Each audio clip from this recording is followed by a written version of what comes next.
Hello, everyone, and welcome to the Philosophy of Fitness podcast, episode number 75. My name is Haley. I'm going to be your host today and every single day that you are tuning in. Guys, it has been so long since I've had a guest. Literally, my last guest was in January. That's how long it's been.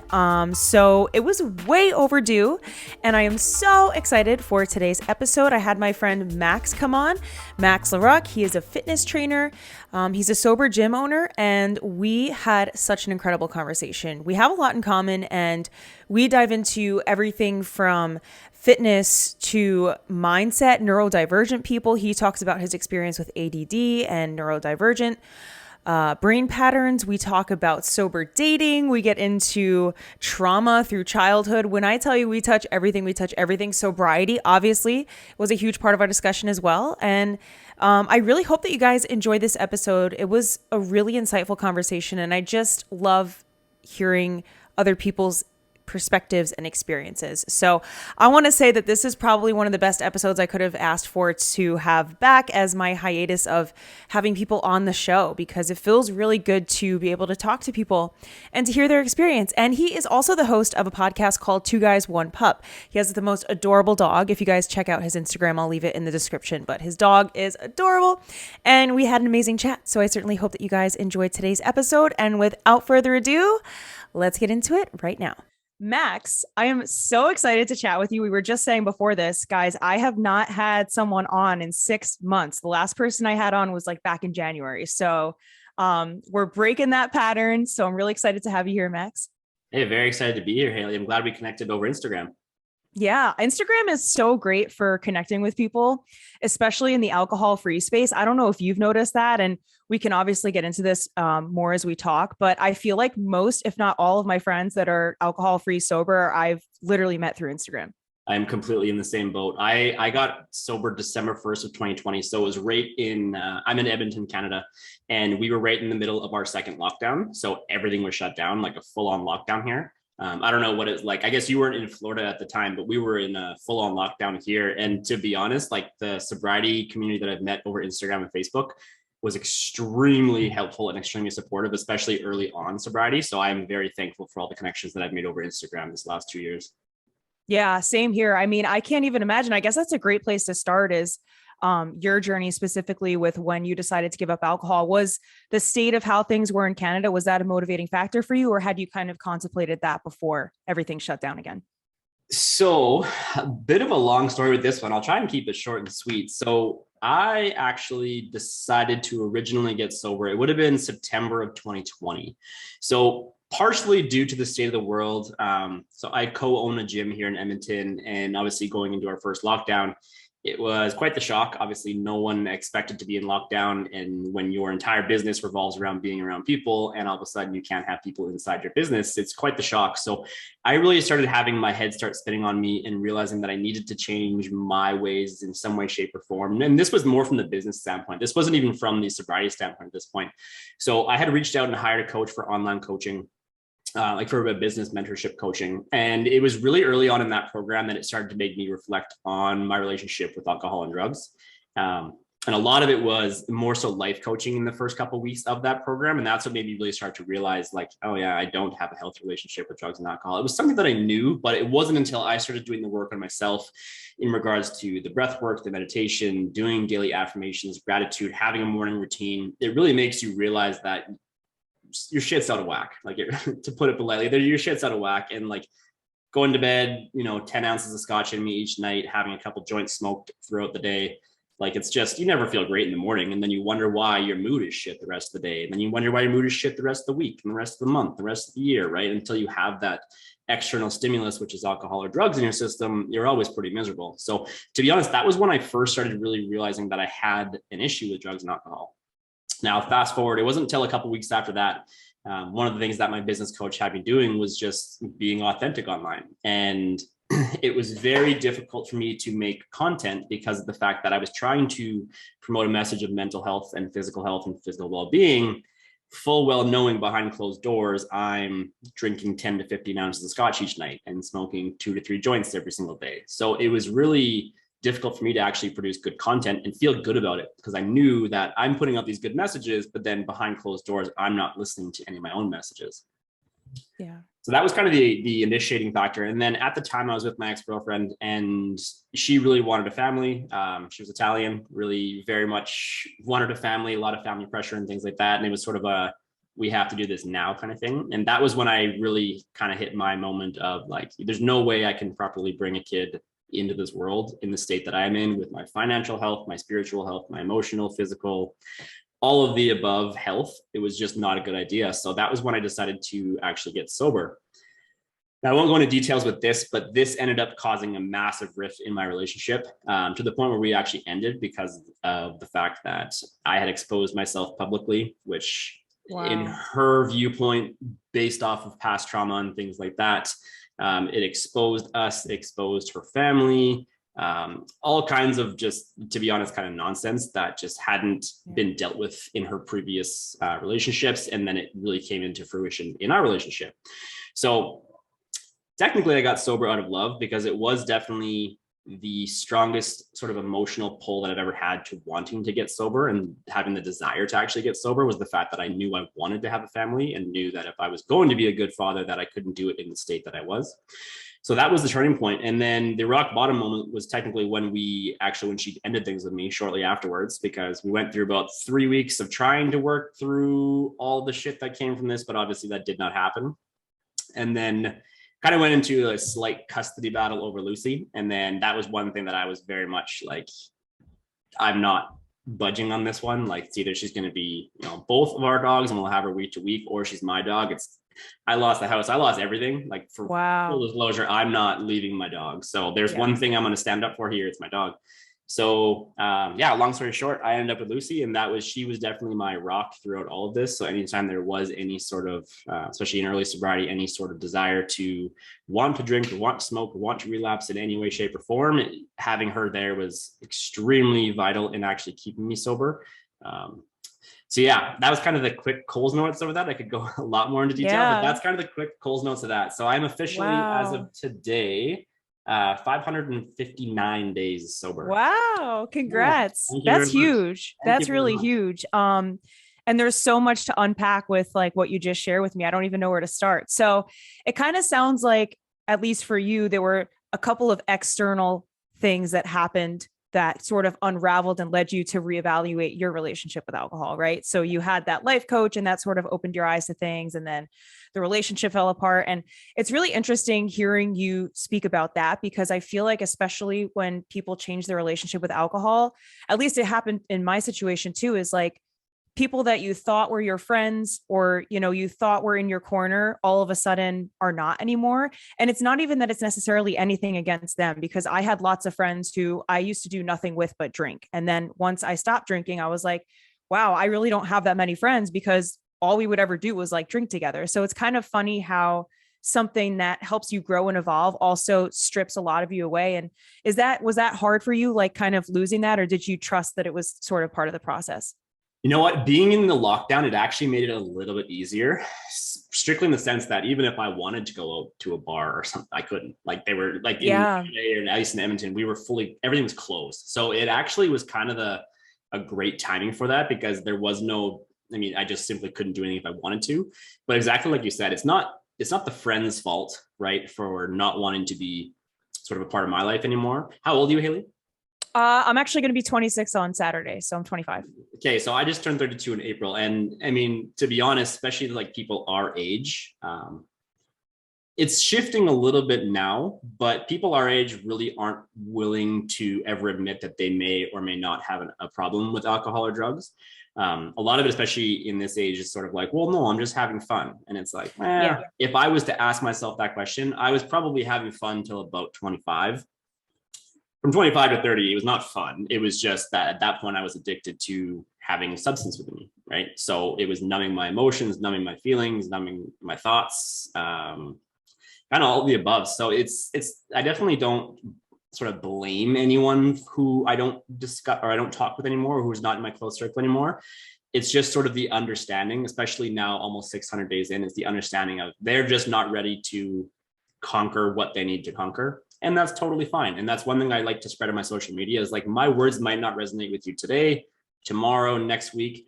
Maybe in 5 years from now, they will. Maybe in 5 years from now, you're going to go through something, and all these words that you hate me saying now that do resonate with you, right? Maybe you haven't hit that point where you're going to go through divorce, you're going to lose a career, you're going to lose your house, whatever it may be. But don't be so closed off to some of the opinions out there on social media about these topics, because in reality, it's going to catch up to you at one point in your life. And again, maybe not today, tomorrow, next week, but in a couple of years, it very well may. So it's you really have to take into consideration, like you have to want to do it more than anything for yourself. And maybe early on, like I said, Lucy was definitely my rock, so I had external factors to keep me sober. And one thing I tell people too is, like, if you can't do it for you just yet, do it for something else. Eventually it's going to become about you, because you're going to have the clarity that comes with sobriety to realize this is about you, this is about your future and having a better life. But if you can't think, if you're not in a place where if you're in such a dark place right now that you can't do it for you, like, find something, a parent, a loved one, a dog, cat, whatever the fuck you want, like, do it for them, because you have to make that decision at some point in your life.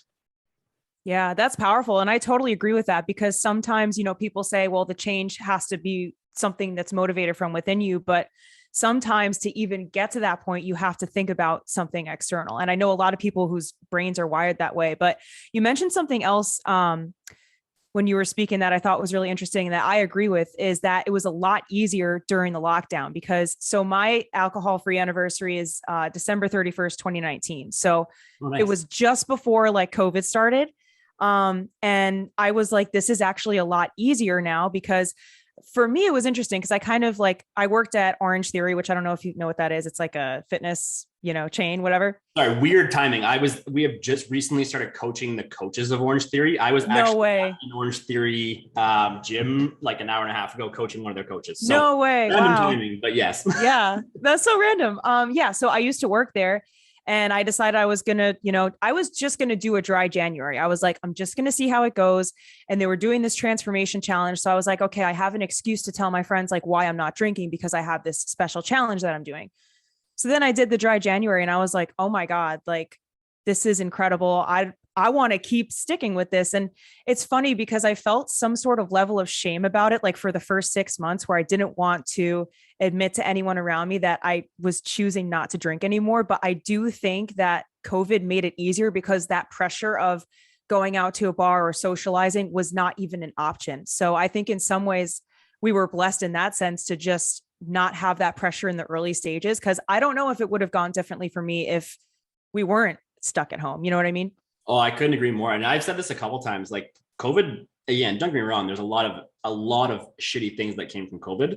But for me personally, my life is in completely different position than it was at the beginning of COVID. And I don't, like exactly like you said, I don't think it wouldn't be that way if COVID hadn't happened, because I would have never had the time, the space, the ability to actually make the changes that I made, because I would have been doing what I've been doing for the last 10 years, which was numbing out via work, numbing out via drugs, numbing out via alcohol. Right. And until I actually had the time and space to work on myself, I just didn't. Right. And I think that's the majority of society, is that we get so busy. I say that in air quotes, busy with social media, busy with work, busy with friends, busy with dating, busy with all these different things. And all it is just an addiction to numbing out what your actual thoughts, feelings, and emotions are.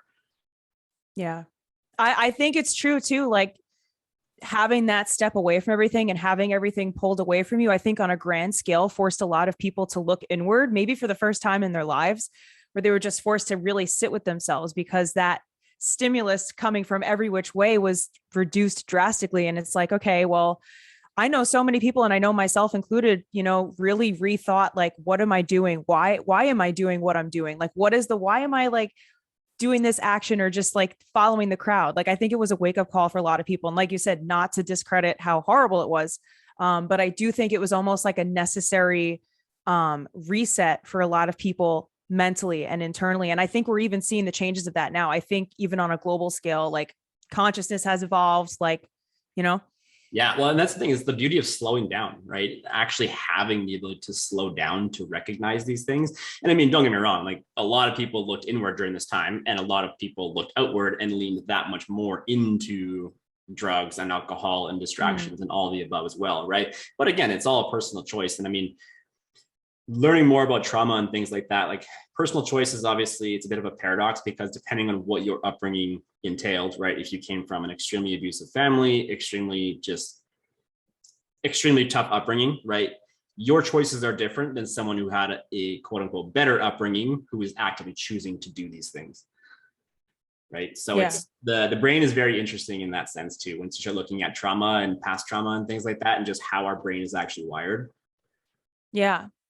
Can we unpack that a little more? Because I'm kind of curious about where your biggest mindset shift came. So you stopped drinking. Was there more of a progression that happened for you internally in terms of mental health, the more that you sort of separated from alcohol? Or was it kind of just like once you stopped, you were like, wow, I've gained a lot of clarity? No, it was a long time. So I started using drugs and alcohol essentially when I was 17. Didn't start smoking weed until I was about 19, but I started drinking when I was 17 because, again, that's what everyone in high school does, right? And of course, you want to fit in. You're already insecure. You're in high school, so of course, you're going to do the things to help yourself fit in. So I started drinking and using essentially when I was 18, and I used basically straight through from 18 to 30. So for me, it was actually quite a long time before I started to actually feel, I guess, the benefits of getting sober and the clarity that comes from sobriety. I remember being actually, and I remember saying this to one of my clients, and I remember distinctly days 70 to 90 being so fucking hard. And it was because there was just in my head, I've been sober for 70 days. Like I should be running a multi-million-dollar business at this point. Like my life should be just completely fucking different. Reality, nothing had fucking changed in my life at all. Yeah. Not a thing had changed. And so I hit this kind of I guess like a speed bump where it was like, my life should be different. My life should be better. Why isn't it better? And then I started reading more and listening more and learning a bit about PAWS. So PAWS, which is post-acute withdrawal syndrome. So there's a couple different things that come from that. One of them is big milestones. So your 6-month anniversary, year, 2 years, 5 years, you're typically going to have a lot of urge or desire to use during those times. And I remember when I hit the 3-month mark, there was this desire, this 90-day sobriety date of like, I have this fucking craving to use. And like, I knew I didn't need it by any means, that I had this craving for it. But it wasn't until I got past that 90-day hump, that's where I was like, oh, okay, this is what it's all about. But it's crazy because then at that point, that was when I had to start learning how to actually unpack and understand emotions, because I essentially had just drank and numbed myself to the point where I didn't feel anything, right? Because I drank and smoked if I was mad, sad, happy, stressed. You name the emotion, I drank because of that, right? So that was my reaction to an emotion. So I didn't know how to regulate my emotions at all. So it's kind of interesting because last summer, like when I look back on my Instagram post from last summer, that's when I was in the sort of like 4-month to 8-month window of sobriety. And I was fucking angry, like incredibly angry, because that was my first time feeling anger and not just suppressing it, right? Like actually letting it come to the surface and sort of get to the bottom of like, what is this? Why is this? Why do I feel this way? Like, what is this? I guess I had this like resentment, like seeing old friends out at golf tournaments, right? Golf tournaments that I used to be at. I used to be out there drinking on these stags, out at these events, out at these parties. And there was this resentment sort of towards them, also sort of towards myself, to be blatantly honest, of like, why can't I go out and do these things, right? And it was a bit of a victim mentality, to be totally honest with you, because I just didn't know how to comprehend my emotions at that point and how to deal with them. And so really that shifted largely after about 8 months. And that's when I really started getting into reading. So one of the first books that I read was The Body Keeps the Score, which if you have not read that book, that is arguably the most life-changing book I've ever read in my entire life. And it's all about unpacking trauma and essentially learning about trauma and how, especially early childhood trauma, how it essentially rewires your brain and rewires your brain to perceive the world in an entirely different way. So this is where it's super interesting, because especially when I started talking about sobriety online, I got a lot of heat about it. Like I got a lot of backlash about it. And part of it was, again, being newer into writing, not knowing how to add different tones and how to word things as well. Like even just my writing has improved drastically over the last year and a half, just from practice. But my writing definitely came off very angry. It also came off kind of pushy in the sense of, and that wasn't the message I was trying to get at, but I was just an inexperienced writer. So I didn't know how to vocalize it nearly as well. And so it came off very pushy where it was like, you should get sober, but that was never my message. My message was like, look at your relationship, like be aware of your relationship with alcohol, or at least be open to being aware of your relationship with alcohol. You don't have to stop drinking. You don't have to cut back. You don't have to do whatever the fuck you want to do. But if my message resonates with you in any way, shape, or form, just be open to my perspectives. Instead of just immediately closing them off, just be open to them. But again, with how I was writing it, it definitely did not come across that way because I took a lot of fucking heat online. And it was really difficult for me to understand why people were reacting in the way that they were. And then when I read The Body Keeps the Score, it was the first time that I ever genuinely understood why people react in the way that they do. And like, you probably heard the saying, like, it's if someone's, you know, going to hate on you online, it's just an inner projection of their own self-hatred, whatever it may be, right? Insecurity, whatever it may be. But I never really comprehended it until I read The Body Keeps the Score and actually learned about trauma and like trauma wiring, essentially, is like how it wires your brain. And like, obviously very simple terms, but like if this was your brain wired this way and you went through something pretty severe as a younger kid, whether it be sexual abuse, bullying, like whatever it may be, your brain is now wired this way, right? So I could be putting out a message in which I perceive to be the most empathetic, compassionate, thought out message possible.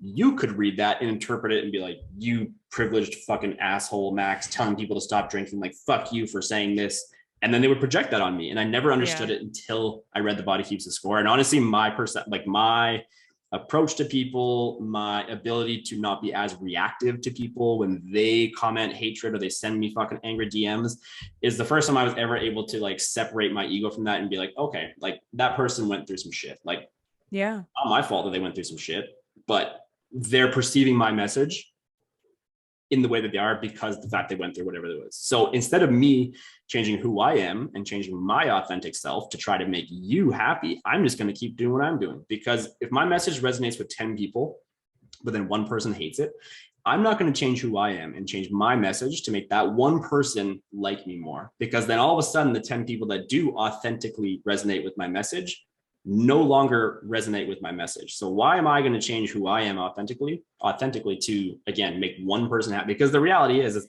as your audience grows, there's always going to be someone that fucking hates you. Like, regardless of what your message is, you could be out there saving puppies and someone there will always be someone. Yeah, there will always be someone. Yeah, you use too much plastic for the kennels that you're saving those puppies in, and it's like, get fucked. Like, yeah, no, literally, it's obnoxious. You could be like doing the greatest like charities to the world and you'd still get people hating. But I think that's true. And there's something that I like to remind myself. And there's a couple of things I want to touch on with what you said, but something that I like to say is, you know, everyone's doing the best they can with where they're at. And when you start to see people through that lens, it changes the game because you don't internalize things anymore. And something that you touched on too with this is authenticity. And I don't know if you share this experience, but when I stopped drinking, I felt like I was finally able to be myself in a way that I never had been before. Like, I felt like for so much of my younger 20s, I was just doing what everybody else was and trying to fit in and trying to, you know, shrink myself into spaces that were not meant for me. And once it was gone from the picture, I'm like, fuck it. I don't care. I literally reached a point at the 6-month mark. I was like, I don't care what anyone thinks anymore. Like, this has changed my life and I want to speak about it. And it was the best decision I ever made. And I think having it out of the picture, like having that clarity, allows us to be authentic in a way that we maybe never were before.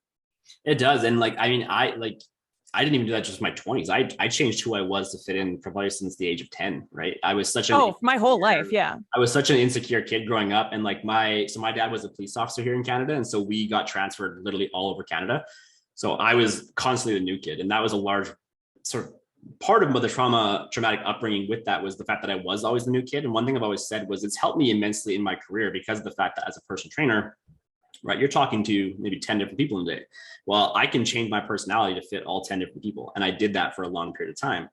So because I was always the new kid, I never really actually learned who I was, because it was like, well, the kids in Alberta, they think this is cool when you're 12 years old. Well, if you move to Yeah. BC, the kids in BC think this is cool when you're 13 years old. And the kids in Ontario think this is cool when you're 15 years old. So I was constantly just manipulating who I was to fit in with every crowd that I possibly could. So I didn't even know who I was. And that's, as odd as this sounds, like I'm 32 years old now. And in the last 6 months has been a huge shift for me of like learning and being curious about what I actually enjoy doing. Like what is genuinely fun for me? Because had you asked me 2 years ago what was fun, it would have been like, well, I work and then I get fucked up on the weekends. Yeah. And that's quote unquote. And it's the same cycle. Like, and it's so crazy to think, because I think about this all the time, is how normalized it is, especially here. I mean, I'm sure it is in Canada too, but like college culture specifically, it's so normalized and glamorized to be like, well, I blacked out this weekend. Well, did you see how many shots this kid took? Like, this kid got pulled away on a stretcher, dude. Like, it's so normalized and glamorized. And even in corporate culture too, because I used to work a corporate job before I, decided to start my own path.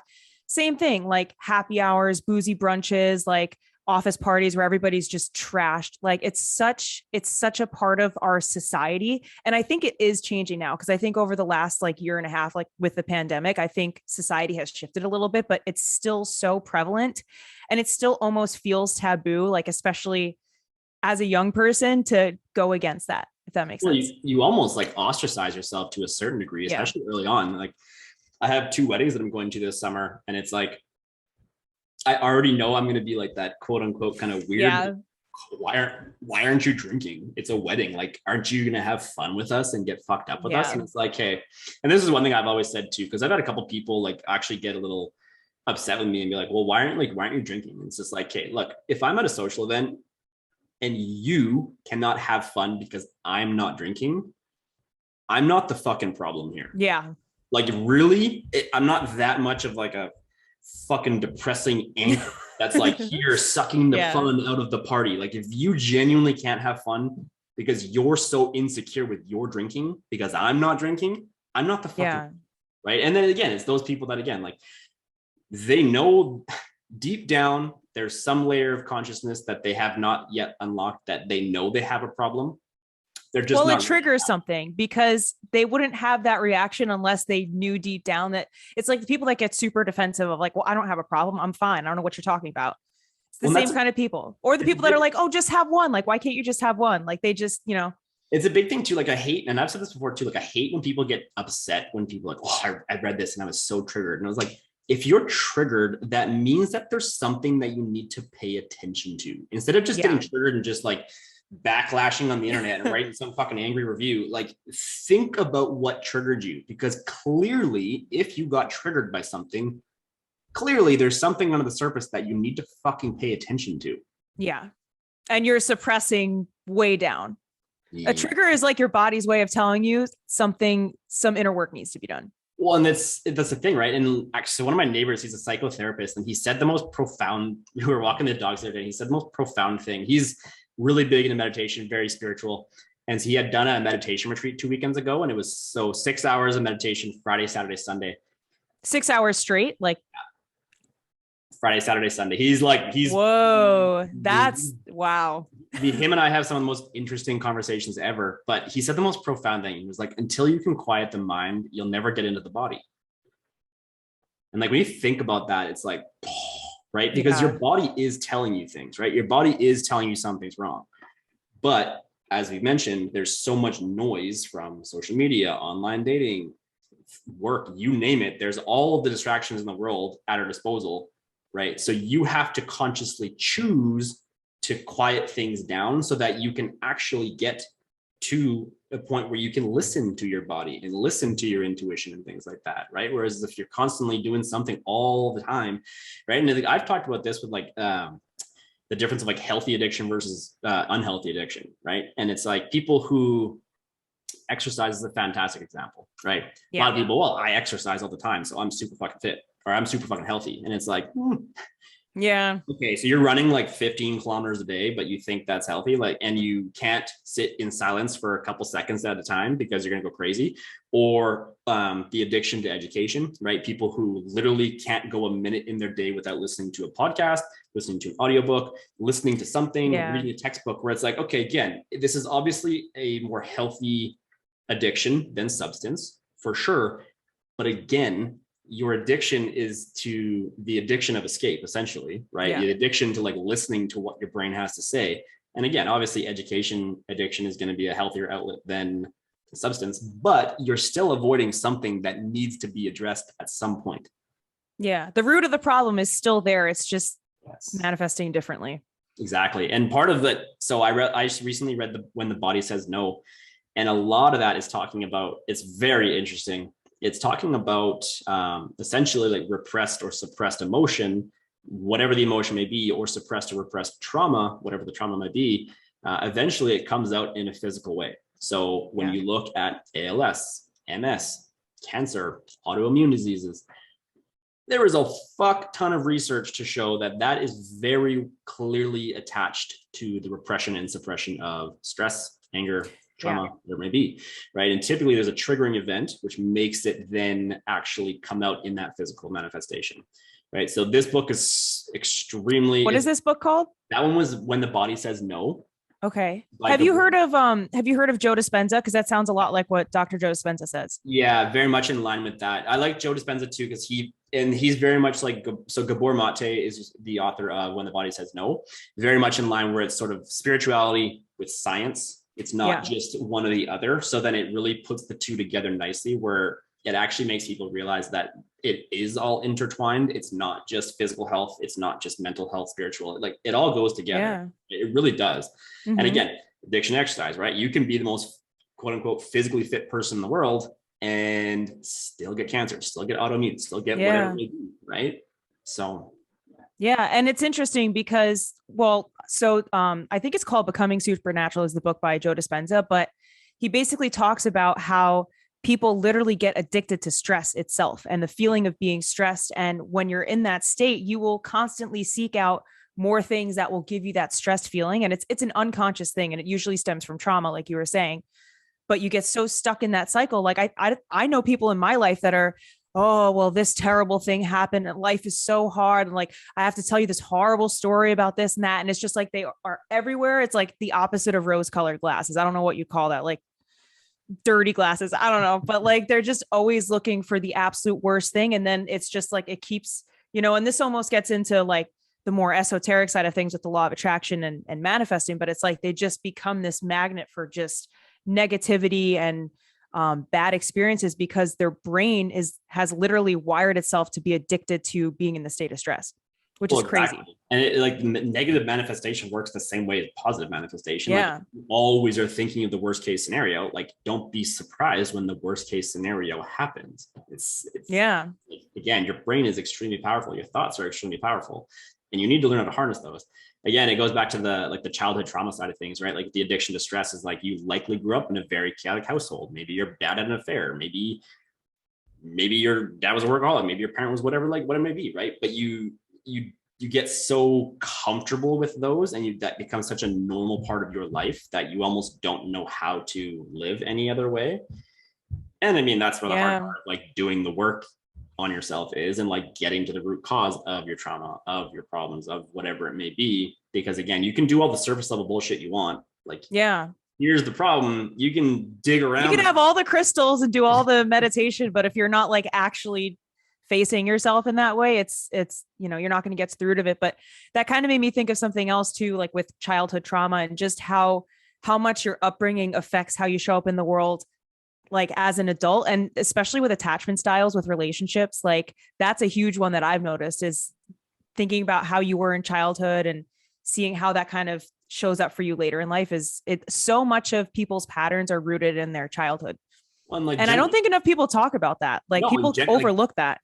Generational trauma, right? Like looking at your parents' upbringing, right? And then getting curious about like your parents' upbringing. And like you said earlier, like it's the whole thing behind this is never doing it from the perspective of I want to blame somebody. Yeah. Because that's, to be honest, and that's kind of victim mindset, victim mentality side of things, right? Of like, well, That's exactly what it is. if Yeah. I can blame my parents because they raised me like this, then at least I have someone to blame for why I'm making these decisions. And it's like, grow the fuck up, Peter Pan. Like, you can't, if you're gonna blame someone, you got to go back to like the 1800s to blame them. This shit happened a long time ago, and it's just getting perpetuated, right? Someone has to break the cycle eventually. So whether it be the cycle of alcoholism in your family, of abuse in your family, of whatever it may be in your family, someone along the chain has to break it, right? Yeah. And it's fucking hard, don't get me wrong. Like, it is. Family, I joke about it all the time. I'm like, damn, why do I have to be the one to do all this? Like, I have 2 older sisters, and like, I'm the baby of the family, and like, my family, not to say they're all alcoholics by any means, but like, my family all drinks a fair bit. And so when the baby of the family comes out as an alcoholic and actually wants to do something about it, the rest of the family doesn't really want to do anything about it. And it's a tough place to be in, to be honest, especially with all the reading that I do. Like, I see these patterns unfolding in my family and in my sister's relationships. Yeah. And I just kind of have to bite my tongue, because they're a couple years older, and they're from the generation, at least, like, they're not necessarily from the generation, but they just, I guess, choose to be in a position of like, well, if we sweep it under the rug, then it's not that big of a deal. And I'm like, yeah, fuck, this is going to be bad in a couple years. Again, I can't say anything. What are they going to get so mad at me if I ever bring anything like that up? And it's like, I just have to be a bystander, because I can't say what I want to say, because they're not going to be open to it. So, yeah.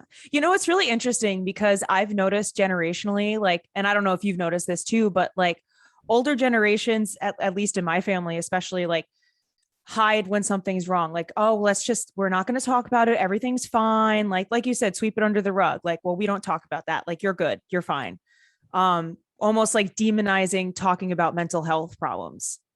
Yep. So that's something that's, I think, for our generation is changing, though, because people are becoming so much more vocal about like unpacking these things, like generational trauma and how we show up in the world. Whereas before, like, that 50s mentality of like, white picket fence, put the pearls on, pretend everything's great, you know, that doesn't get you anywhere. No, and exactly. And that's the importance of these types of conversations and vocalizing your thoughts, feelings, and emotions, because someone's going to resonate with it, right? And like, that's my biggest thing about my presence online, is the fact that if one person resonates with my message and they decide to make changes in their life, and it changes their life for the better, like it will, then I'm a happy person, right? Like, these conversations are so important to have, because it adds that sense of normalcy to it, when, especially if you've never actually seeked out help before, especially in a professional manner via therapist, psychologist, whatever it may be.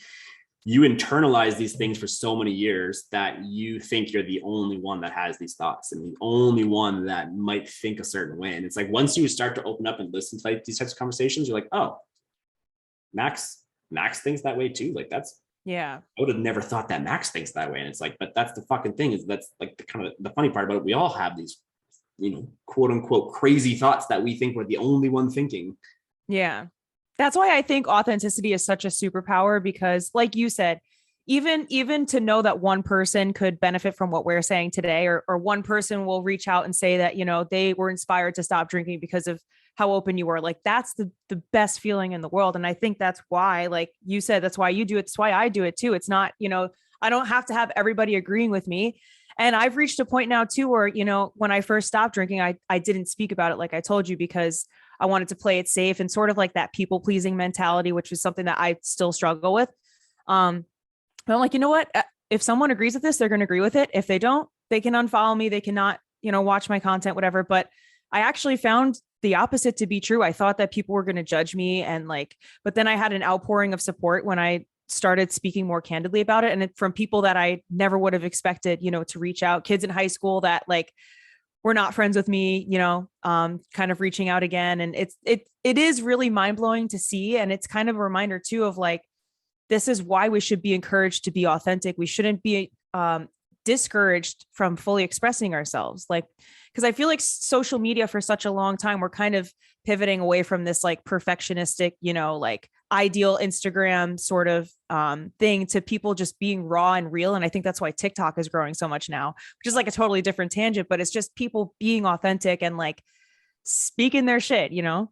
Well, the reality is like, people are going to judge you. And this was a big thing that I had to get over, was the kind of the hump of like, oh, people are going to judge me. People are going to judge me whether they know my background or not. Yeah. Keep my mouth closed and say absolutely nothing, and you're still going to judge me, right? Whereas for me, and that was a big thing with me coming out publicly with my alcoholism, was because there was so much shame around it because I hid it behind closed doors for so many years that it just felt right for me to actually come out publicly and say it and just get it off my chest. And it was from that exact mindset of like, look, I've hid this for over a decade. Like, this is weighing on me so fucking heavily. I have to do this publicly because, again, whether you know or you don't know, you're going to judge me regardless. I'd rather you judge me knowing the full story than not knowing the full story and judging me. Because you're gonna preconceive who I am, how I am as a person, everything about me, whether you know it or not, right? I'm not just put it all out there. Yeah, no, I'm the same way now. And it's like stepping away from the people pleasing of like trying to, show up as this like curated image of yourself. And it's like, fuck it. I'm tired of that. Like, I'm over it. Well, and it's empowering. To reach that point. Yeah. Right. And even with the people pleasing side of things too, like, it's weird. It's tough because with setting boundaries, especially as a people pleaser, and this is something I had to go through with, like, you feel selfish the first couple times you set boundaries because you're so used to putting everyone else's feelings and emotions ahead of your own that as soon as you set boundaries that are going to be beneficial for you, you avoid doing them because you're like, oh, fuck, I don't want to have Max pissed off at me. And it's like, but wouldn't you rather have Max pissed off at me than have you pissed off at yourself? For not setting and enforcing that boundary? Because that's what boundaries are there for. They're to protect you. And the also behind that too is like, you're never going to be able to control someone's reaction to your boundary. And at the same time, it's not your responsibility how they respond to your boundary. All you can do is set and enforce your boundary, and that's it. Whether they hate it or not is up to them. Yeah, that's powerful. That's like the past 6 months, I would say I've been really big on like getting comfortable with that. And it's funny because when you first start to do it, there is that sense of guilt. Like, I would feel guilty for like calling out of work. I would feel guilty for like asking for time off, like things like that. But I'm learning now to like rewire it. And it does take literally like retraining yourself to be okay with doing it. 100%. And it's like everything, right? I don't know if you've read any Eckhart Tolle, but he talks a lot about conditioned thinking, right? So it's the same idea when you look at mental health or anything really, that if you've thought a specific way for a long period of time, like, you can't meditate and do breath work for a couple days a week in like a month's time and be like, oh, fuck yeah, no more depression for me. And it's like, no, again, like neural pathways. It's like, I've heard the analogy of like a river, right? Where it's like, if you want to ingrain a new pathway, like, you have to work at it every single day to rewire that pathway to develop a deep enough pathway for the river to flow through it. Right. And again, if you've been, thinking, we'll just use very base level depression for 15 years, like, that's 15 years you've thought a specific way. Like, you're going to have to do a lot of work, and it's going to take simply time to retrain your thought patterns, right? And that's the hard part with all of this breath work, meditation, gratitude. None of it is short-term gratification. None of it. Yeah. Not one single person is going to do one day of meditation and be like, I'm golden now. I'm a monk now. Like, it does not work that way. Right. And again, that's the importance of this. And I talk so much about this pretty much in everything, whether it be addiction or mental health, but it's all in a spectrum, right? So if we just use a very simple spectrum with 1 to 10, you don't have to wait. And in fact, you shouldn't wait until you're an 8, 9, 10 before you start seeking help or before you start changing the way that you think. Because if you think about it, it's a slippery slope. So once you pass that, let's just call it 5, it gets harder and harder to backtrack, right? Once you hit that 5, a 6, 7, 8, 9, 10, especially with addiction, like, it goes fucking fast. You go from a 5 to a 10 real fucking quick with addiction, right? Because now not only are you mentally addicted to it, you're physically dependent on the substance as well, right? So the more, and this is what I try to really get across, is like, even if you're a 2 out of 10 on the mental health spectrum, go get help now, right? There's no like qualitative, you have to be a level 8 before you go see a professional. Yeah. Fuck no, go see a professional now, because that's what's going to prevent you from becoming an 8. If you seek help now, the sooner the better. Yeah. And you can use that for every different emotional health, everything. That's great advice. And I totally agree with that. There's something else you were kind of touching on with like instant gratification. And I think so much of our society now is wired that way because of how accessible things are. Like our phones, like we want the instant gratification of people liking our post or texting somebody and getting an answer immediately. And with things that make huge change in your life, the things that you have to do requires small, consistent discipline. And you don't get that instant gratification. Like I'm reading a book now. I don't know if you've read it. It's called The Compound Effect by, I think, Darren Hardy. I've read And The Slight Edge, which is very similar. yeah. And he talks about just like those little things you do every single day where like even in 6 months, you wouldn't know from a face value that like a lot of stuff is changing. But if you zoom out to a year, you're like, holy crap, I'm a different person now. And so many of those things, at least for me, that have changed my life were not instant gratification. It was a long road of like very small, consistent discipline every single day to like you said, like rewiring your brain. That's not going to happen overnight. You're not going to master meditation overnight. You're not going to manifest your dream car overnight or have a whole new sense of gratitude for the world. Like after listening to an audiobook of like law of attraction, whatever, like it's just not how it works. It would be sick if that's how it worked, but it's not. Like it requires a lot of discipline. And I think that's something that people struggle with in and of itself is just being consistent enough, because you could be like this close to having that breakthrough, but you're just not seeing the results of it. But if you were to zoom out and look at yourself from maybe an outsider perspective, you say, damn, I've come a long way.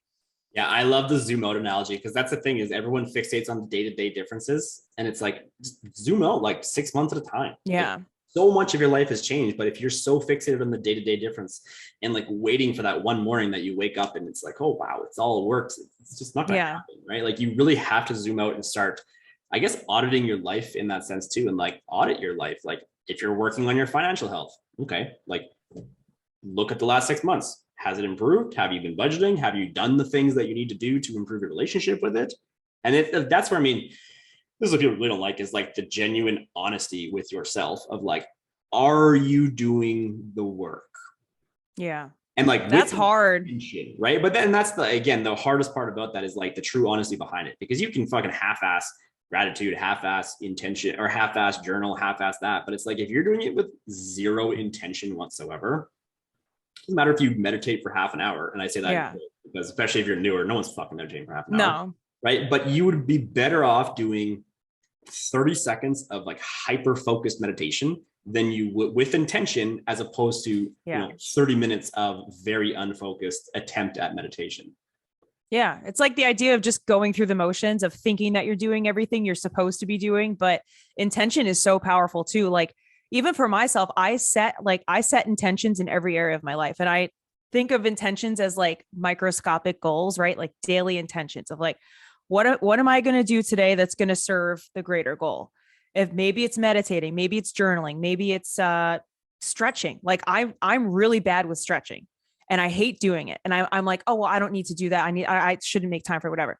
But then I'm like, no, make time to stretch, because your future self is going to thank you, because it's going to make you more flexible, less prone to, injury. And now my hamstrings fucked up because I didn't stretch. So. Well, and that's the thing with auditing your schedule. And I have a lot of my clients do that too, where they seem to think they don't have time for a lot of things. And it's like, okay, cool. So I want you to audit your schedule next week, like literally hour to hour audit your schedule, right? Because everyone that thinks they don't have time for something, it's like, you have so much fun. Yeah. Right? You're just not prioritizing it at all. Right. Mm-hmm. At all. And once you actually get that on paper and you look at their week and you sit down with them and you say like, okay, so for 3 hours here while you fucked around on TikTok, like you could have fucked around on TikTok while you went for a walk. You could have fucked around on TikTok while you clean, like whatever you were doing. You can multitask in certain areas too, right? Like if you want to listen to a podcast, listen to a podcast and clean, listen to a podcast and walk, whatever it may be. There's ways to make it much more achievable. But again, it's the desire to do so, right? And I guess the desire to prioritize the things that need to be done. Yeah. And it's funny, like even with like the honesty standpoint, like with my clients, I basically get them, there's like the training program that comes from it, the nutritional component that comes with it, and the step count that comes from it. And like the nutrition is funny because it's like, again, it's calories in versus calories out. And like, I don't know if you want to go on this tangent at all, but like I actually use a report card system with my clients.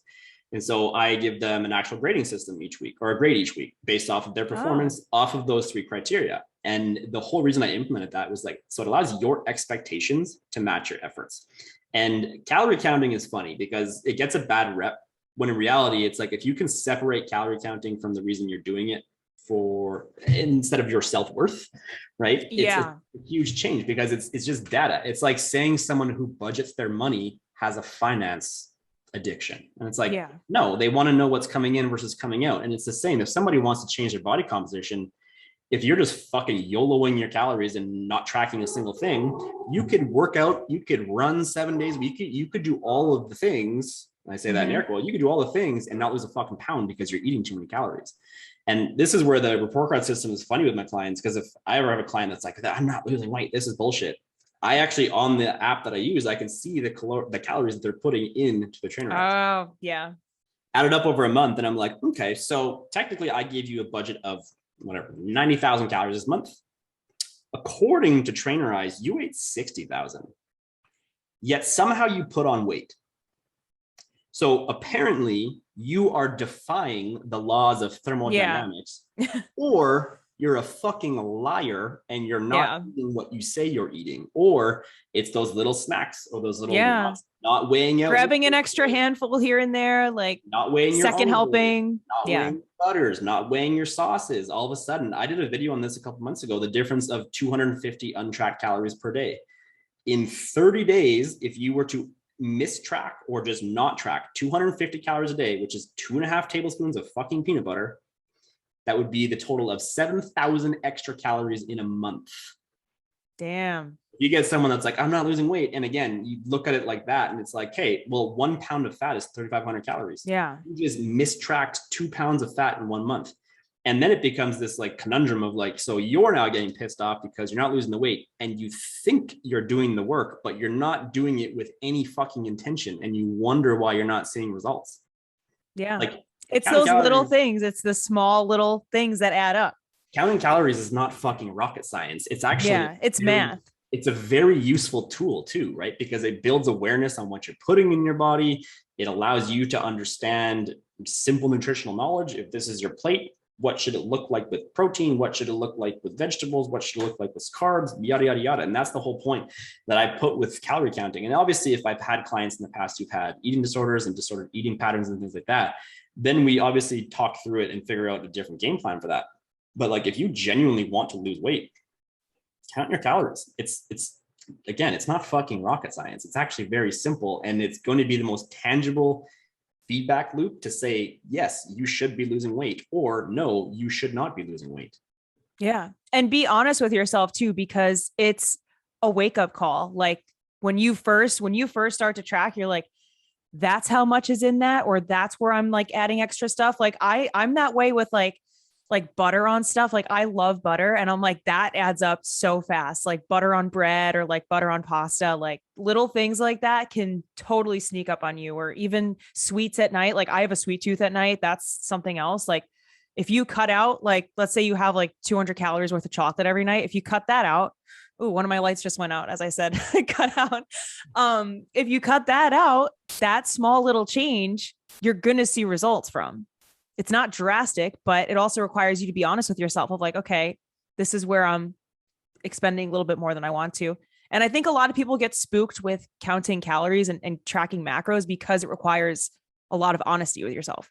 Yeah. And that it's always funny to get some clients that they track the good days and then they just forgot the bad days. And I'm like, okay, well, that's pretty fucking useless. Like you can't just track the good days and then again wonder why you're not losing the weight that you want to be losing when I don't know what you ate Tuesday. You just fucking went off the rails and decided to eat what you want and didn't track it. So now again, because I always count, it's always weekly net total calories in. How you want to hit those caloric numbers is totally up to you. You can fast one day, you can eat a shit ton of calories one day, you can eat all in the morning one day. It doesn't matter. As long as the net calories in is the number we need to be at, then you're golden. Right. But if you YOLO it on a Tuesday and don't track anything because you binged and ate 4,500 calories, it's like, well, that's going to affect the weekly budget here. But if you don't know what you ate, and it's funny because there's almost a guilt that comes with it too. Where like maybe you didn't actually eat as bad as you thought you did. Because I've had this clients like running this as well, where they won't track the bad days, but then they'll guilt themselves into thinking it was a worse day. So then all of a sudden it's not one bad day, it's 3, 4, 5, 6 bad days in a row because you're like, well, I said fuck it on Tuesday, it didn't track. And then it was probably like 4,000 calories when in reality it was probably like 2,500 calories. And I'm like, if you had just known that, you wouldn't have self-sabotaged yourself the next 3 days thinking that that one day was a write-off. So then the whole week was a write-off. Yeah. And that's a trap people fall in is like, they mess up once and they're like, well, screw it. Yeah. I whatever, fuck it. I'm done. Like, it's ruined anyway.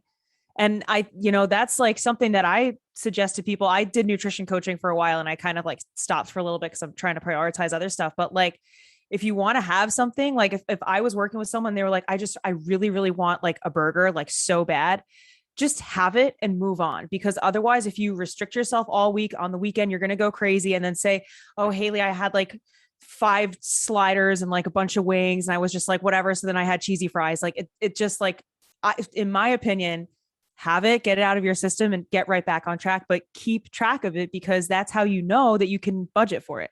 Well, exactly. And like the budget analogy is perfect because again, you can have that burger. And this is the big thing I talk about is like not, quote unquote, good foods versus bad foods. It's just calories, right? Obviously, again, the more hyper palatable calories you eat, you're going to be more inclined to eating more calories because of the fact that they're so hyper palatable and hyper processed. But that being said, it's still a budget. So you can fit that burger, you can fit some pieces of pizza, you can fit all that in there. That's a funny thing with alcohol too, is like the inhibitions go the fuck out the door. And I've had clients too, like, oh, I drank like 6 beers. So it's just holding me back. And I'm like, to be honest, it's not the calories from the 6 beers that's holding you back. It's you drink those 6 beers, your inhibitions go the fuck out the door. And that's when you're like, fuck it, I already had 6 beers. I might as well have a whole fucking pizza and then get stoned and eat some wings and eat fucking this and that. And then again, wonder why I fucking blew my weekly budget. It wasn't the 6 beers, the calories from the 6 beers. It was where your fucking brain went after you had a couple beers. Yeah, that's a problem I used to have. Like, and I don't know if you had this too, but like when I would drink, I would eat like everything in sight. By the end of the night, I would like down a whole pizza by myself, like nachos. Like I would just go to town and like I wondered why I wasn't losing weight. And I was only doing cardio at that time too. So I was like, why am I not losing weight? Like, it's like, girl, you're eating like a massive tray of nachos at 3 a.m. My friends used to call me the fittest, fattest trainer ever because of the way I ate. Because same thing, it was like I would get drunk and stoned, and then it was like, let's eat a whole pizza, right? Yeah, and I could not stop. Like I literally wouldn't be able to stop. It would just be like. Well, and their thing was like, how the fuck are you so fit? And it was like, well, I'm hyper obsessed with the gym. That's my Monday through Saturday, and then again, I've likely restricted myself all week. And then this binge is essentially binge eating disorder, is what it was, right? And it was the alcohol and weed that essentially would trigger that more than anything, right? So that was a big learning curve to get through as well. Yeah, it's crazy how that happens. But I know people like that too, like where you said they blame the alcohol, and I think it is obviously alcohol is a part of it, but it's the catalyst to that. Because like you said, you get to that point and you're just like, I don't care.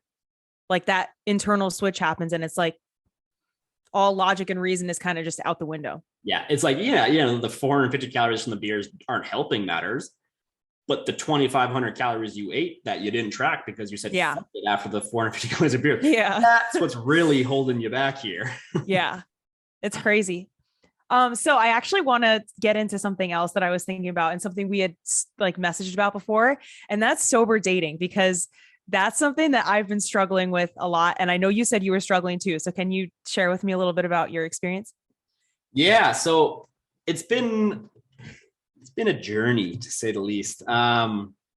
So I didn't even try to date. So my ex and I broke up in November of 2020. So I didn't even try to date for about 6 months. Yeah, about 6 months. Because again, a lot of that was like, again, early sobriety and like knowing I had a lot of shit that I wanted to work on. And I knew I needed the space to do so. And then I started actually like my first, because I fucking hate online dating. The few times I've downloaded it in the last 2 years, like I download it and immediately I'm like, fuck, I hate it. It's exhausting. It is so exhausting. Like, oh, I hate it so much. And especially like with you and I both, like I'm on my phone all the goddamn time for work right now. It's my life. Too. Like, do I then want to put the little reserve energy I have into like building a relationship with some stranger that I may or may not meet online on Tinder or some shit like that? Yeah. So the first person that I kind of dated, actually, I met her walking Lucy. So it was actually a lot better because of the fact that it was more organic that way too. And I think because of that experience too, which really quickly, so that was a really profound thing for me, because to be honest, that was my first ever experience of like having sex sober, like dating sober, anything sober, because my insecurity was, I had a lot of social insecurity. So a lot of my experience dating was like, okay, well, let's do an activity where we can get shit-faced, and then that'll be a good date, right? Because I was so nervous that I didn't want to have a sober date, because I had to get drunk, and then that way I'd feel comfortable, and all of a sudden the whole thing would be a lot easier. So that was a pretty profound for me. We kind of just like loosely dated for about 3 months. She lives pretty close to me, actually, so it was kind of convenient in that sense. But then it was just like, again, like I have a lot of shit going on between my online business. I just opened up a gym here in Edmonton. Like I had a lot on my plate, and again, all the while still like having Lucy, all the while still seeing my therapist, actively like trying to work on the things that I know I need to work on. And a big part of that, and that's what comes from the clarity of sobriety, is like, I know that if I want to actually have a successful relationship, I need to have a better relationship with myself before that's ever going to happen. And it's a hard thing to admit that and to be persistent with the work that has to happen. Obviously, we've touched on those, you know, the delaying of instant gratification and doing those things that you know need to be done. So then I went about 4 months of not dating at all. And then, of course, I got a little lonely and desperate over winter and downloaded the online dating. And it immediately was like, why the fuck did I do this? I think I went on like 3 dates. And a lot of it was like, I went on 3 actual dates, but so many conversations. I was probably talking to like 15 girls at one point in time. But the second they would hear that I didn't drink, it was like, see ya. Like either ghost or just like completely conversation end right there. Yeah. Which is so fucked, by the way. Like that's so fucked. Yeah. So fucked. And like, again, in our age demographic, right? Of like, oh, well, he doesn't drink. Like, fuck, that guy's got to be weird. Like, what's wrong? Yeah. Like, what's wrong with you that you don't drink? Yeah. Right. And so I actually ended up having to just start dating older, because it was like, honestly, any girl below 35 was so immediately turned off by the fact that I didn't drink and I didn't party and fuck around and do drugs. It just fizzled out before then. So I started dating a bit older after that. And it's been a little bit better, to be honest. That being said, I know I kind of recently just called it off for the girl. And I just sort of had the recollection or realization kind of midway through of like, I know I'm not ready for this yet. So why am I continuing to distract myself with things that aren't going to benefit me in the long run? They're going to benefit me now, but they're not going to benefit me in the long run. Which again, a lot of that awareness and clarity comes from the fact that I have a sober conscience and like my standards are higher. So it's like, I could have continued this relationship with this last girl, but there was certain things that I saw in her lifestyle, in my lifestyle, where I want to be, where she wanted to be, that just wasn't going to align. Right. Previously, insecure, shit-faced Stone Max would have been like, yeah, but she's hot. So like, whatever, just keep it going. Right. Whereas like, again, like grow the fuck up at some point, where it's like, if you want something better and you want a better life in the future, then do what you have to do and put the work in on yourself to actually allow that. Right. And the reality of that too is like, and this is something I'm currently working on. So by no means to anyone listening, like, take it as if I'm talking like on a pedestal. Like this is something I'm currently working through. It's like, if I can't be happy alone, I know I'm not going to be happy with someone. Right.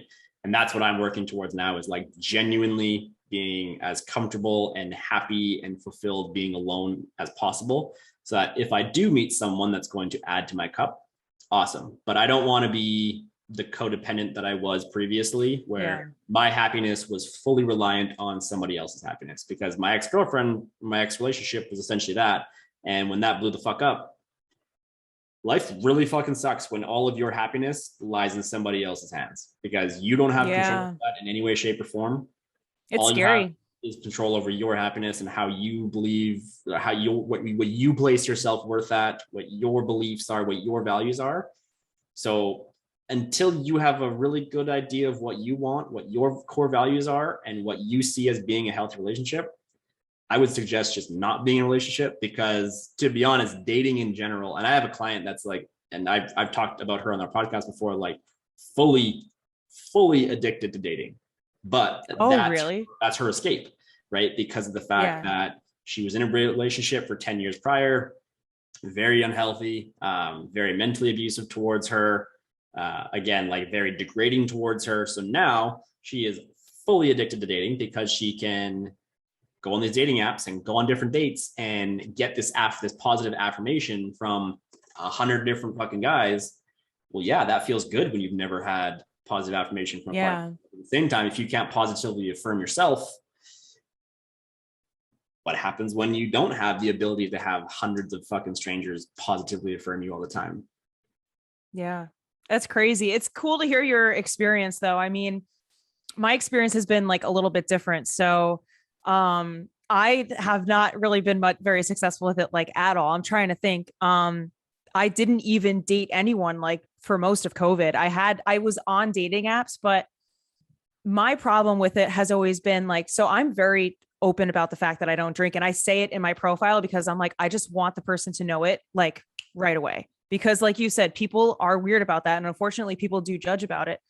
But so much that I have seen from my perspective is like so much of dating culture revolves around alcohol. Like people are always like, let's go get drinks, or like I'll scroll through people's profiles. And I'm not saying this like I'm better than so many people, but like one of my standards that I have for myself is like, if I look at someone and all of their pictures are of them with alcohol in their hands and all of their prompts are about them getting shit faced or being hungover on a Sunday, like I'm not even going to bother swiping on them.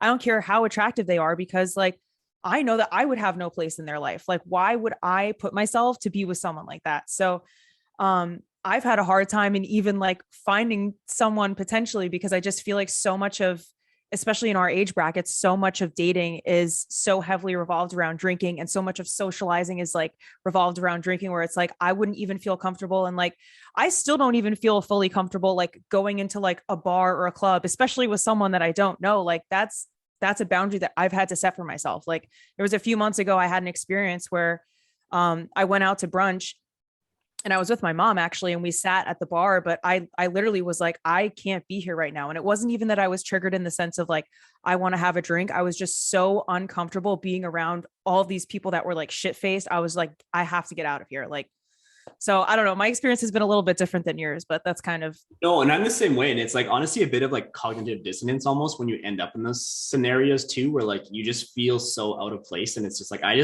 that's the beauty of sobriety as well, is like knowing I have the choice of like, if I don't want to be somewhere, I'm not going to be somewhere. Yeah. Like I'm just genuinely not going to put myself in that situation because I know I'm incredibly uncomfortable with it. One thing I did a little experiment last summer. So when I first had made my profile to go back on online dating, I had put in my profile like 8 months sober or whatever I was at that point, kind of thing. And I was striking the fuck out. Like I was swiping, getting no matches. And like, I was like, what the fuck? Like, okay, this is ridiculous. Like, not to completely pump my own tires here, but like, I'm not a bad looking dude. Like, especially when social media and online dating is so surface level, right? Like you're going to swipe on somebody because of the fact that they're good looking. It's a part of fucking online dating. Yeah. I'm striking out. And I was like, what the fuck? So after about 2 months, I actually took 8 months sober out of my profile. And then you got a bunch of people swiping. All of a sudden it was fucking bing, bing, bing. Like I shit you not, within a week of that, it was like match after match after match. That's insane. Like, are you fucking kidding me? Like that. So then it was but then it was worse because it was like, okay, now I've had this match, but now I have to awkwardly tell Haley, oh yeah, I don't actually drink. And then it was just, well, conversation over.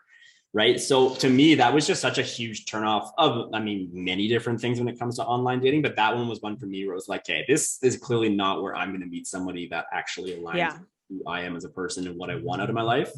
So that was where it was nice to actually meet that one girl, like just walking Lucy, right? Where it was like organic. It was like we talked, just had a conversation. It obviously flowed nicely. And there wasn't any sort of like, oh, you don't drink? Like, yeah, it wasn't like some sort of crazy thing. And that's something else I've noticed too. Like when I was younger, I would have just swiped on anyone. I wouldn't have cared, about like most of those things. I would have just been honestly looking for their physical appearance. Cause I was like, whatever, like he's hot. Okay. But now I'm like, I can't do that. Like, I can't, like, I know now what I want. And that's, I guess, something for the first time, like really I've ever had, is just having a clear vision of like what I want and who would fit into my life, and not compromising on that for the sake of like being lonely or like falling into a trap of just like wanting someone to have for the sake of having someone, Well, it's like practicing boundaries with yourself. Right? I always talk about like, practicing boundaries with yourself is the best way to start, because of the fact that you do have control over how you react to your own boundary. Right. And like we talked about, no, you can't control somebody else's reaction to your boundary, but you can control your own reaction to your own boundaries. So especially if you have a hard time setting boundaries, like practice on yourself. It's a fantastic place to start, so that when you do have to enforce a boundary with someone else, you at least have some semblance of practice doing it. Yeah, that's a great idea. And I didn't even realize consciously that like that is something that, because I told you the past 6 months, I've been really big on boundaries. And that is something that I've been doing. Like, it's crazy. Like, start with yourself and then build it out from there, especially if you're someone that's like in that people pleasing mentality. I would say that's a great place to start. Right? It builds self-discipline, it gets you Yeah. practice.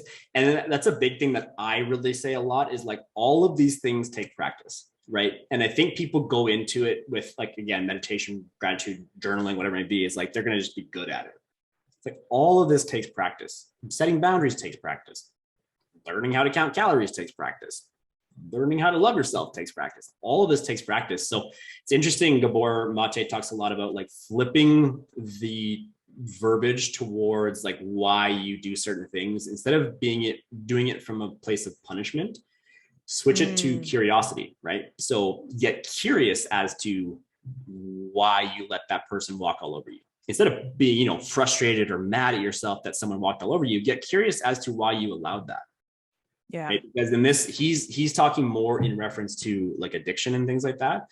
But be curious around your addiction. Be curious around your inability to set goals, your inability to budget your money, your inability to do all these things. Just be curious about it instead of thinking like I'm a piece of shit. I'm so shitty at this or I suck at this. Because how you talk to yourself is so fucking crucial in actually changing your life.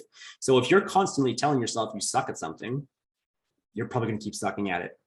Because you're not even going to have the desire to want to practice it. Because as soon as you flip that switch of like, no, I'm just practicing it, you're more inclined to wanting to get reps in to practice it. Yeah. Right. Whereas if you then to like defeating yourself right out of the gate, say, well, I'm shitty at it, so why should I even try? Exactly. And it's like everyone's shitty at everything they do the first time they do it. Yeah. Everything. Everyone sucks at sex the first time they have sex. Yeah. Everyone sucks at like most sports they play for the first time. Everyone sucks at writing the first time. Everyone sucks at something to some degree the first bunch of times they do it. Right. So why is these simple things that are going to change your long-term life for the better? Why are you going into with the expectation that you're going to be good at this? Yeah. No one has come out of the womb like mastering a skill. No one. Like how boring would that be too? Like really, when you think about it, it's like, hey, so you're good at everything. Like, yeah, like look at people's success stories. There would be no success stories. Well, and I talk about like, it's like thinking your life's going to be linear progress, right? Like life's just going to be like this. It's awesome. And it's like, fuck, that would be so boring. Yeah. We all have this mansion with the white picket fence and the dog and the perfect family. Like, fuck, the world would be such a boring place if it actually was just linear progression. And it's like, at what point does it stop? Like, what is the ceiling cap? Of like your perfect, quote unquote, perfect world? Yeah. And I think the same thing applies to like with your emotions. If you felt good all the time, you would have no capacity to appreciate how good it feels to feel good. Exactly. One thing, so I just want to quickly touch on this because I'm on a huge kick of this the last couple of months. So I was officially diagnosed with ADD in December. So this was something that I was like kind of knew I had growing up. Was very much just in a position that I didn't acknowledge it. My parents didn't want to acknowledge it. So then I was kind of like, oh, well, fuck, clearly I don't have it if my parents aren't willing to send me to a doctor for it. So, and then, I mean, with over a decade of addiction and with between smoking weed and drinking all the time, like I just accredited my inability to focus, my inability to have the desire to be motivated to do anything and to learn all of these things. So that was really big for me in actually getting that diagnosed and learning about it. So one thing I do want to talk on quickly is if you think you're even remotely neurodivergent, and neurodivergent, so there's neurotypical, neurodivergent. Neurodivergent can be anything: ADD, ADHD, Asperger's, autism, Tourette's, all the above. There's all spectrums to it. If you think you're anywhere on that spectrum, I highly recommend you go read the book Scattered Minds by Gabor Mate. It is one of the most life-changing books I've ever read in my life because it literally answers so many questions about my life and the way that I've lived my life, the high highs that come from ADHD, the low lows that come from it. Learning how to actually manage my life a lot more constructively, because it's very interesting. Like if you tell a neurodivergent brain to do neurotypical things, like be consistent, like do this consistently, do this.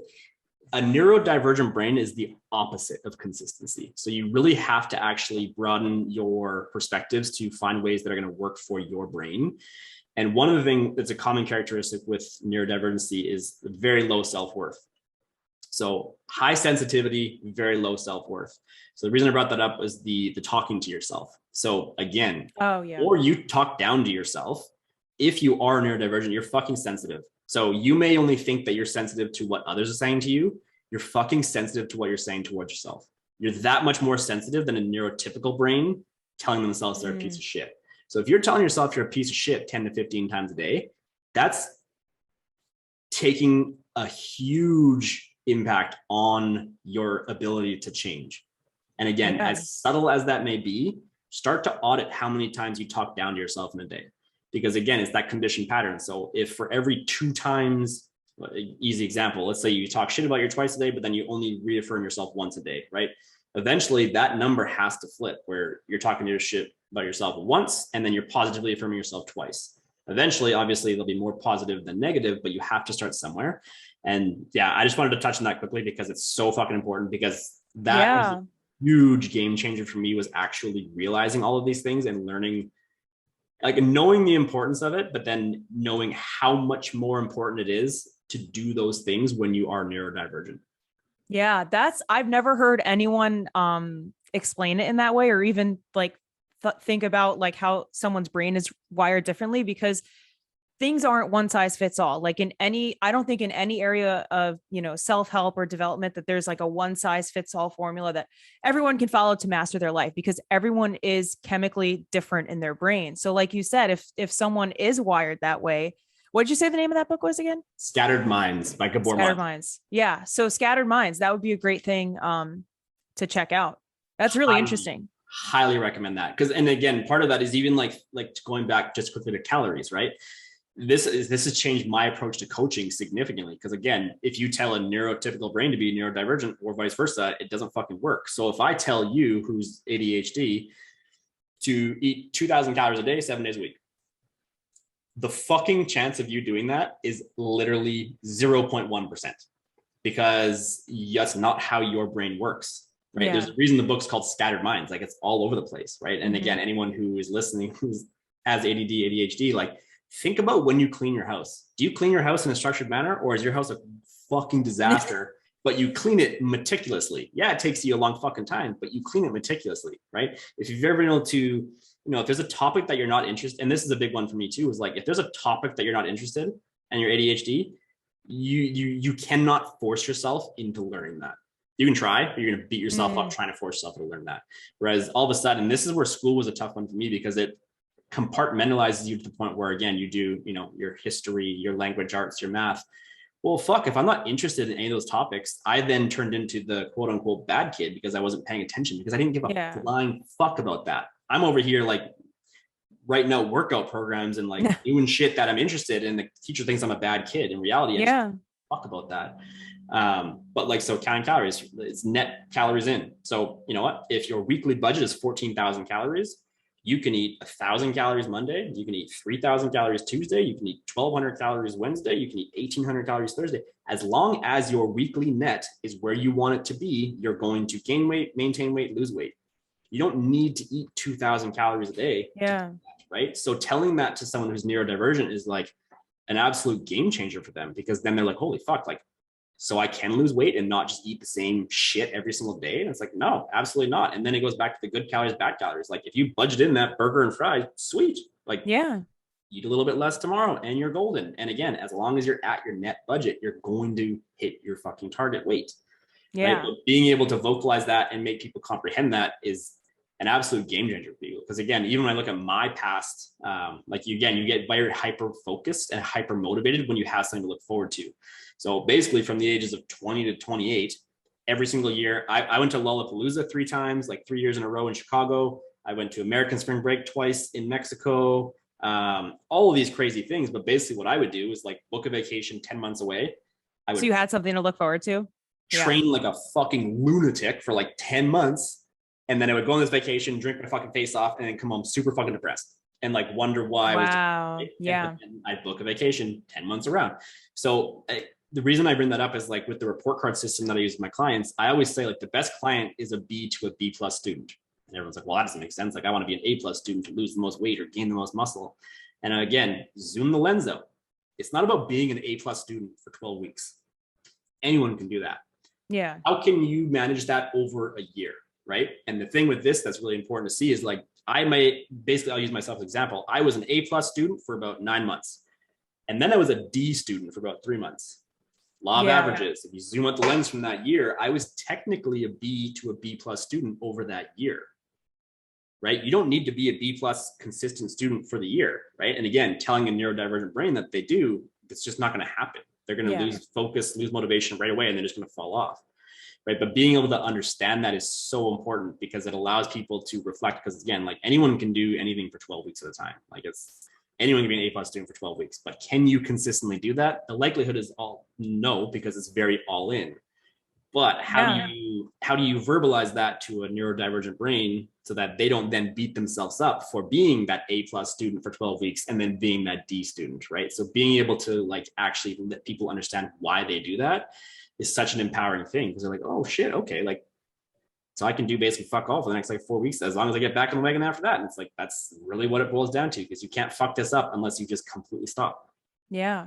That is really empowering though. Cause I was wondering when you first explained it to me, I'm like, I've never heard someone talk about like the weekly budget. Cause I feel like everybody's just focused on it daily, but that makes so much sense. If your brain, like, it's almost like if, like, you know how they explain math differently to kids these days? It's like, if you have one person explain math to you in that way, like if I was to try to learn, like however they're teaching kids math, there's no way that I would know what I'm doing. But then if you have someone else explain it to you in a way that like actually makes sense to you, like if you're like a visual learner, if you learn through something else, you're like, holy shit, like that makes sense. I get it now. And I think nobody talks about that, with nutrition, because it's not sexy. No. Straight up is what it is. It's not sexy. Because again, take that week and look at over a month, right? And again, the beauty of this is when you verbalize this to clients, it allows them to not be so, I guess, hyper focused on their mistakes. Because it's like, okay, I use the analogy of the time. Okay, let's just say I give you 2,000 calories per day. In a week, that's 14,000 calories. In a month, that's 56,000 calories. So guess what? You could go 10,000 calories over your weekly budget. So let's just say you're going to go on a 4-day vacation this weekend and you're going to fucking eat everything in goddamn sight. You're going to eat 24,000 calories for that week. That's fine.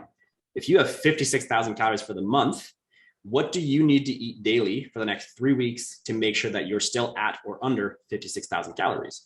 So originally your budget was 2,000 a day.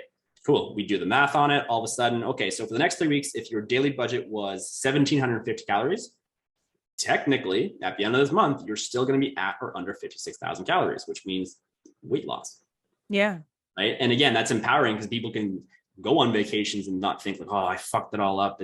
Or like go on vacation and enjoy themselves, because sometimes people think they have to like deprive themselves. Like if you're like, when I go on vacation, I'm there to eat. Like I am not messing around, So it's like, understanding things from that perspective, I think having that flexibility too is what makes things sustainable for people, because it's unrealistic to expect that you're just going to get like a piece of chicken and boiled broccoli like every time you go on vacation. Like that's ridiculous. I have a client, she's actually down in Florida, funny enough. And 2 weeks ago, she was going to Nashville for a girls trip. And she competed in bikini a couple years ago. And I mean, I don't coach in that realm. I don't have a lot of friends in that realm for various reasons. But so she's an interesting client to work with, because a lot of it is, I mean, most of my coaching is more mindset coaching than anything, because the reality is that we can coach your mindset, your physical body is just going to change because of that. But so with her, she was going to Nashville for a girls' weekend, and she's been super stressed out the last couple of weeks. So she's like, what's your like tips for like managing my calories and shit like this? And I was like, okay, first of all, like, why are you going to Nashville? And she was like, I'm just going to Nashville to have a good, like a girls' trip and just relax. And I was like, then do that. I'm not going to give you strategies to manage your calories and make sure you're eating. Like, fucking go and enjoy it, because you're so stressed out right now that you need this vacation. You need this girls' weekend to actually refresh yourself. So if you go there and you're trying to loosely count your calories, you're trying to make sure you're hitting X. It's not going to be a vacation. It's not going to be a vacation. So then you're going to come home. You're going to be more tired than the time you left. Right. So I was like, just go enjoy yourself. And then she went and enjoyed herself. And she's like, this is the best week I've had in a long time. And I was like, yeah, because you actually allowed yourself the space to relax and fucking chill the fuck out. Like, yeah, right? You don't have a quote unquote bad weekend.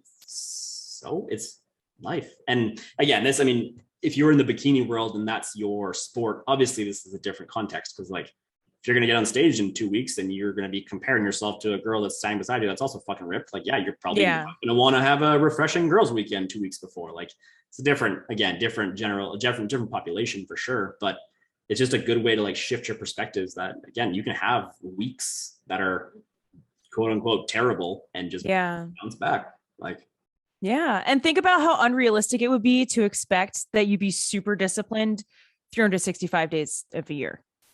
Right? So unrealistic. And again, like if that's what you want to do, and like competing in bikini and becoming a professional bikini competitor is your goal, then all the power to you. But personally, I'd rather be happy.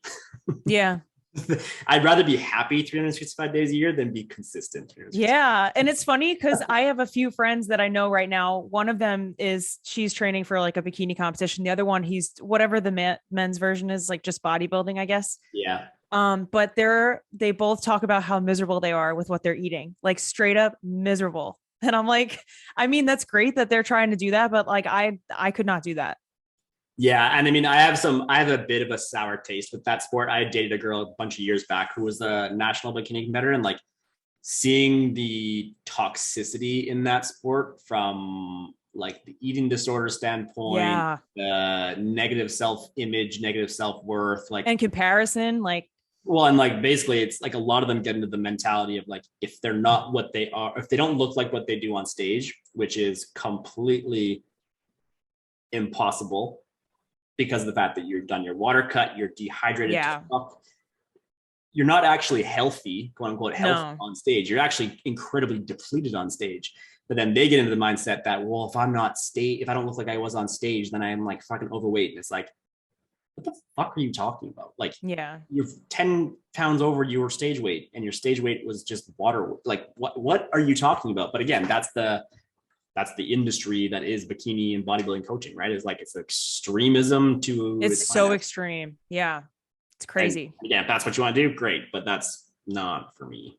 No, definitely not for me either. I love food way too much. Even from a clientele standpoint, I had one girl, and again, it's not like my content online screams like, come train bikini with me. Like, that's pretty much the opposite of what my content is.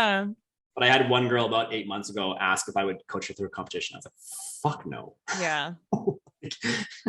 Fuck no. Yeah. No, thanks. I'm all set on that. Yeah, I'm good. Yeah. Wow. Well, this has been such an amazing conversation. I feel like we really like got into everything.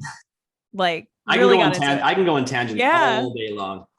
Yeah. So, I want to give you a chance to kind of like plug yourself and where people can find you if they want to work with you. If anyone's neurodivergent and listening and wants to work with you, plug yourself away.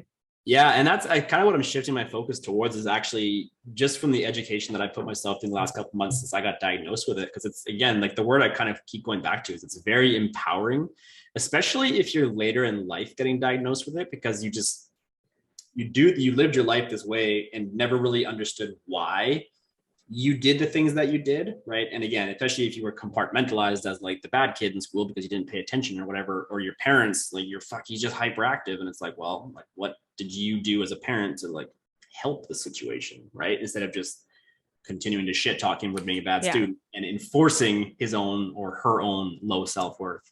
So by all means, if you are neurodivergent or you have questions, feel free to reach out. I am happy to talk. I send voice messages all the time, and I just don't stop talking. So my Instagram is at Max Laroque Fitness. I also run a podcast called the Two Guys, One Pup podcast. My partner is in the UK. His name is Steve. He's great.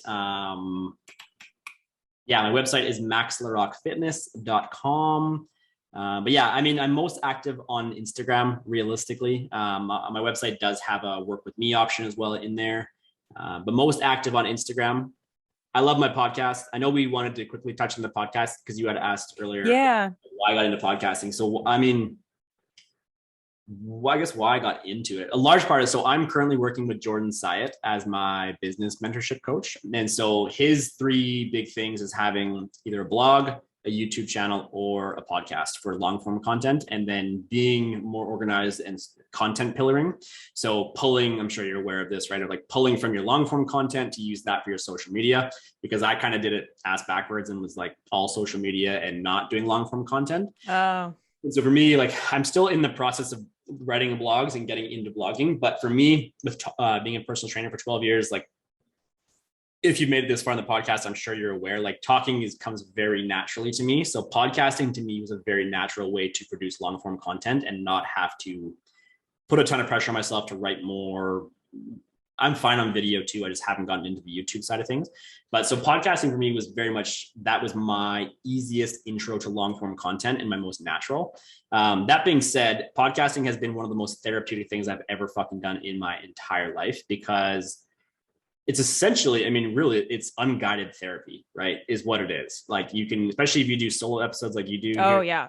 like if you have, you know, a loose idea of what you're going to talk about, and then you just start talking and you just flow. Whatever comes out, comes out. Like there's been times where I've had to almost check myself, where I'll be editing an episode and I'll have said something. And it's interesting because it's like, I'll have said something in almost in a reactive state.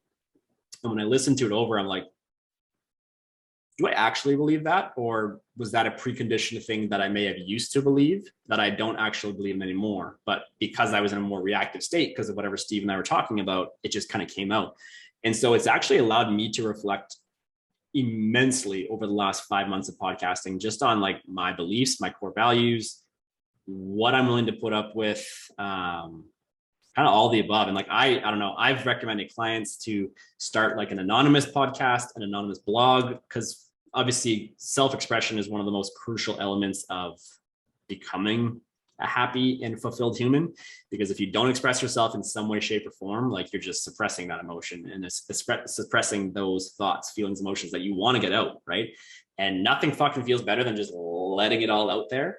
And to me, that's what podcasting is. Like, it's natural. You get cool opportunities like this where you meet someone on Instagram that you just shoot the shit with from Florida, like things like this that would just never happen if I wasn't podcasting. And I don't know, I recommend podcasting to everyone, whether you're doing it for the reason of trying to grow an audience or trying to actually grow a podcast or not. Like I have 5 of my clients doing anonymous blogs right now because they didn't want to actually have their name behind it, but it was something that was allowing them to have an outlet to express their thoughts, feelings, and emotions, right? And again, it wasn't for the purpose of like, I want to have a 5 million views on the blog. It was like, I'm just going to have a blog, whether no one reads it or whether 1 million people read it. You get the benefit of getting it off your chest and just vocalizing it. And again, it really allows you to reflect on your thoughts and feelings and like not only validate them, but also again, constructively look at them and be like, again, maybe I thought like this for like 15 years, but I don't really believe this anymore. Right. So it's changed. It honestly has like changed who I am as a person. I mean, on top of a lot of other things like the diagnosis with ADD, reading when the body says no, when the body keeps, or how the body keeps score, all the scattered minds, all the above, like has changed who I am immensely. So I would highly recommend podcasting to fucking anybody. Yeah, I would too. And I think it's anonymous is a great idea. Like it's so therapeutic. Like so I'm doing this like 30-day challenge right now. And I kind of fell off of it a little bit, which I'm like, whatever. But so it's like you vlog yourself for 30 days and you pretend you have a reality TV crew following you around. And even like vlogging is therapeutic, is to just talk, like not have a structure, not have a plan, not have an end goal. I don't care if like one person watches my vlog or nobody. I'm like, I'm just going to document this point in time. And I would encourage people to vlog too. Like, even if you don't share it with anyone, just, it's almost like journaling. Cause you can just kind of like look back, even with podcasts, and I can listen to an old episode, or you can listen to an old episode of yours and be like, that's where I was at that headspace. Like in that time that I was, thinking about this. And like, this was my opinion on that. And you can see how you've grown in a much more candid way than if you're just like tracking like the big things in your life. Like if you're just free flowing and expressing, like I look back at journals that I've had from years ago and I'm like, damn, like we've come a long way. It shows that progression, right? Like it's nice to have those tangible feedback markers of like, are you growing? Are you evolving as a person? And a lot of people, when I tell them to write originally, like they think of like writing in school, right? Where it's like, again, sort of like you can't say but at the beginning of your sentence and like bullshit like that like prevents them from writing. And that's why I say like talking is something that it's just a very natural thing to do. And like doing it without structure is going to be almost even more fun. Because, like, whatever comes to mind is going to fucking come out. Like this today, I had a few talking points, but I was like, and that's why I love interviewing the way that I do. I don't even like using the word interview because it feels like interview, like corporate, like whatever, but it's just like talking to people and just hearing their story and hearing where they're coming from and just seeing where it goes. Like it is therapeutic to just let it flow. And it's just so cool being able to connect with just people all over the world this way. Yeah, it's crazy. Right? And that your co-host is in the UK too. How did that happen? We met off Instagram. Wow. Really met off Instagram, and I think I followed him about a year and a bit ago, and we had very similar content. And it was November of this year, one day when I was just like, hey man, like, do you want to just like hop on a Zoom and just like shoot the shit? Like, I just have a couple questions on like how you run your online business. And that was kind of it. And then we talked for like an hour and 45 minutes on Zoom, and it was like, what? Like, okay, clearly we can talk. Like, why don't we do a podcast? And then it was like, yeah, shit, let's fucking do a podcast. And then we both joined the same mentorship with Jordan as well. So then it was that extra reinforcement and accountability of like, yeah, okay, now we're doing this podcast, we're doing it together. And I mean, especially like from the audience standpoint, that was a big draw, was obviously like, we promote the same sort of content, the same sort of coaching. Like, well, I'm in Canada, you're in the UK, like we could both do this, or we could just do this together and have our audience. It's like cross-pollinating. Yeah, exactly. That much faster. Right. Yeah. That's so awesome. That's so cool. Yeah. So I'm working on the vlogging. I'm so bad with technology. Like I hate editing videos. Like, yeah, that's another editing thing. Is like the bitch work of content creation. And that's where like, I love the podcast, because my podcast, I straight up don't edit. Like it's like talk, post, it's raw. And that's what I wanted to be, especially because we speak a lot about like trauma-based fitness, essentially like a lot of the things that we talked about today, but we want it to be raw. We don't want to have it where it's like, oh yeah, like super edited and you know, like, put together. If I say something that I shouldn't have said, then well, fuck, I won't say that again, right? But it's like, I don't want to take it out, because I want it to be an actual conversation so that people can relate to it more. Because I don't like the inauthentic podcast. Yeah, you can tell it was. I don't either, and you can hear when it's cut out. I'm the same way. Like I don't with this. Like I don't edit it. I just keep everything in, and even with my vlogs too. Like some people slice them up. I'm like, I just hit record on the camera and I literally just fucking talk. Like that's the way to go. That's it. Yeah. Honestly. And I've learned in the past too, like a couple of commercials that we've done for our gym and stuff. Fuck me. If you give me a script, I am the most awful. Oh, really? Oh God, I cannot read a script to save my fucking life. I like my entire personality and persona changes as soon as I have words. Oh no. I didn't write down. It's I learned that the hard way. Any of our commercials now, like my business partners, Tony and Ty, like they'll follow their lines, and I'm like, I'm just going to feed off what you guys say. Yeah. We can do this in 45 takes and it's going to be shitty, or we can do it in one take and it's going to be great. That's so funny. Some people are like that though. Like put a script in front of them or something like that. It's like deer in the headlights. Like one, I think a little bit, honestly, I think it's like an ADD thing of like, I need it to be, in my mind, if I'm reading it, it has to be perfect. Whereas if I don't have like the boundary of like, well, I can say this or I can say this, then it allows me to just talk naturally and not feel like I stumbled over my word. Like what? Yeah. And then you get frustrated at yourself. Like, oh shit, I said this wrong. Or like, I didn't, pause at this point, or I mixed up this word. Like ADD, low self-worth. And then it just fucking spirals. Yeah. Oh man, that's so funny. Well, thank you so much for coming on. This was amazing. This was such a good episode back after like taking such a hiatus from having guests on. So yeah, well, thanks so much for having me. That was a great time. So if you ever want to do this again, or we'll get you on the Two Guys One Pup podcast, and we'll get you on do a little cross promotion here. Definitely.